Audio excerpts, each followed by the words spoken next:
If you find yourself asking the question, can my relationship survive cheating? No, you're not alone. Approximately 20 to 40% of marriages in the US are affected by infidelity. It's possible for a relationship to survive and even grow after a partner cheats, but honestly, it takes a lot of time, effort, and commitment to rebuild that trust.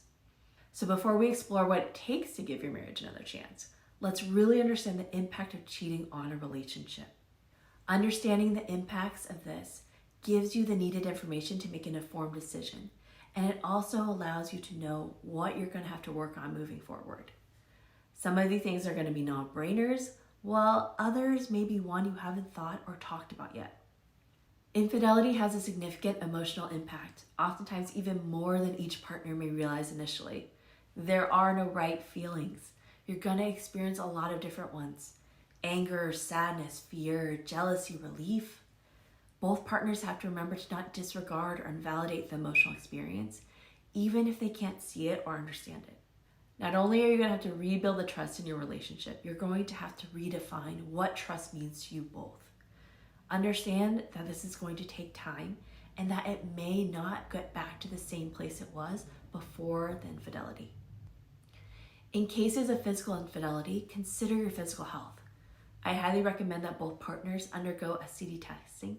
And I know this is not fun to talk about or to go under, but it's going to ensure your physical health, and psychologically, it allows you to move forward in the relationship with the clarity that this area is not a concern. As you can imagine, infidelity has both short and long-term impacts on your psychological well-being. Processing all the emotions is not easy, and depending on a person's history and disposition, dealing with a stressor can possibly trigger a depressive episode or an increase in anxiety symptoms. It's also not uncommon for a partner to display symptoms that we would see with PTSD: difficulty sleeping, irritability, impulsive behavior, detachment, intrusive thoughts. All of these are a normal reaction, and professional services such as therapy can be really helpful in working through it. While we're focusing on you and your partner, none of us live in a vacuum. Our romantic relationships are often intertwined with other relationships in our lives: family, friends, co-workers even. Infidelity can impact those relationships as well. People may have opinions or advice, and that may or may not make the situation better or worse. Children are also a big factor to take into account. Does your child know about the infidelity? What's a developmentally appropriate conversation to have with your kiddos? And what is the impact on them if you do or don't remain in this relationship? The partner who cheated has to be willing to make amends for their action and the significant impacts it's had on the relationship. One of the hardest parts about this is that it has to be done usually multiple times over a period of time. It's not going to be a one and done. And the process has to take into account the other person's personality and temperament. How do they feel supported? How do they rebuild trust? What do they see as repentance? This process is a give and take as well. It's not going to work if the other partner who was cheated on isn't truly willing to accept the atonement or expects their partner to make up for this mistake forever. Even before asking yourself if you can forgive your partner, you have to ask yourself, do I want to forgive them? Be really honest with yourself. If the desire and willingness is not there, that significantly decreases the chance that your relationship will be able to be rebuilt. If the desire and willingness is there, then you can both move forward. To rebuild trust, both partners have to be willing to be open and honest and to talk about the things they may or may not have talked about. Conversations about infidelity, what may have led to it, and the fears it created in the relationship now are important topics to touch upon. You're going to have to take turns being vulnerable with each other and focus on listening to understand and not just to respond. Infidelity doesn't automatically mean the end of a relationship. So let's talk about what comes into play to survive and thrive after cheating. Timing is a big factor, and unfortunately, one we don't always have control over.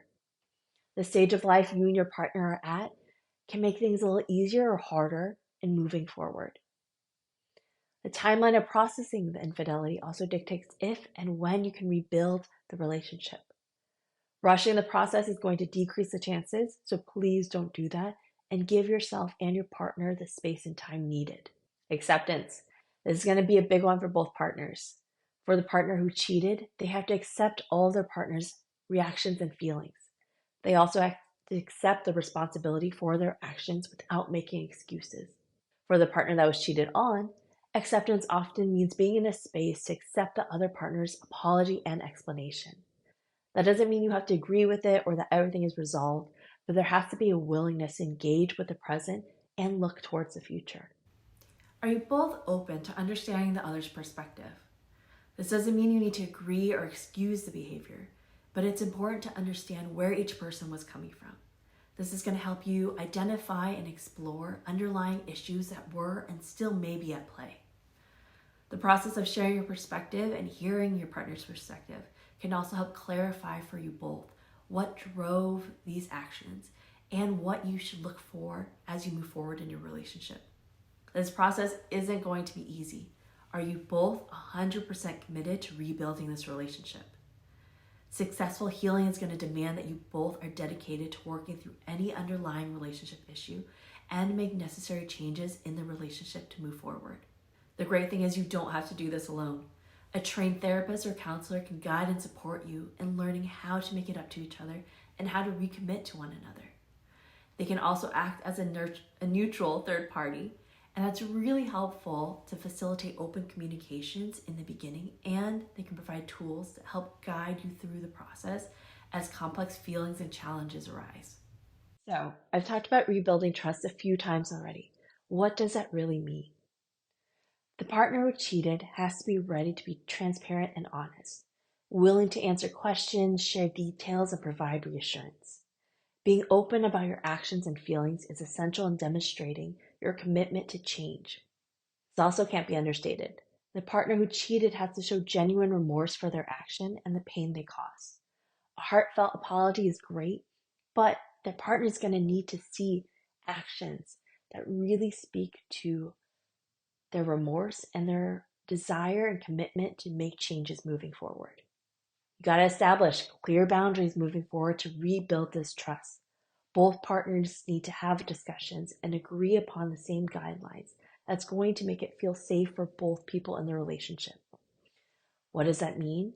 That means having honest and open discussions about what constitutes flirting, what's appropriate, what's not, and also how each person feels and may react if these situations and boundaries are broken again. Rebuilding trust takes time, and it's important not to rush the process. The person who is betrayed needs time to heal, and the person who initiated the infidelity has to understand and respect this. Understanding, giving people the space to process is going to give your relationship the best chance at survival. If you're ready to start rebuilding your relationship, here are a few steps you can take. Identify and put into place supports to process your emotion individually. Each partner in this process is going to have feelings and thoughts that come up that they need to process first before they can share it with their partner. Individual therapy can be a safe space to navigate these emotions and find the right words to begin conversations with your partner. Add a variety of coping tools to your life now and make space for self-care. This can include different ways to express yourself: journaling, art, music. Also include ways to work through difficult emotions and stress outside of just talking about it. Things like mindfulness, physical exercise, or maybe even learning a new skill. Have a few different tools in place so it will be helpful maintaining your well-being as you work on your relationship. Reestablishing emotional and physical intimacy is going to be a big part of this journey. Redefining your love language, understanding what each person is comfortable with and desires after infidelity is crucial. Have explicit conversations to decrease any misunderstanding. Be patient with one another, start small and work your way up. Intimacy, physical and emotional, won't come easily after infidelity, but it's an opportunity to establish new, healthy, and more connective ways to be with one another. Take this time to explore and realign your wishes and goals as a couple. What are your priorities? What do you expect? What are you aiming for as you move forward in your life? Share this with one another and recommit to growth as individuals and a couple as you rebuild your life together. In the end, infidelity doesn't have to mean an immediate end to the relationship. While each one of us has our own stories and different paths and different decisions, for many, this may be an opportunity to learn, grow, and rebuild a stronger connection with your partner. If both people are willing and walking into the process with open eyes and hearts, there's a possibility they may rebuild an even stronger relationship.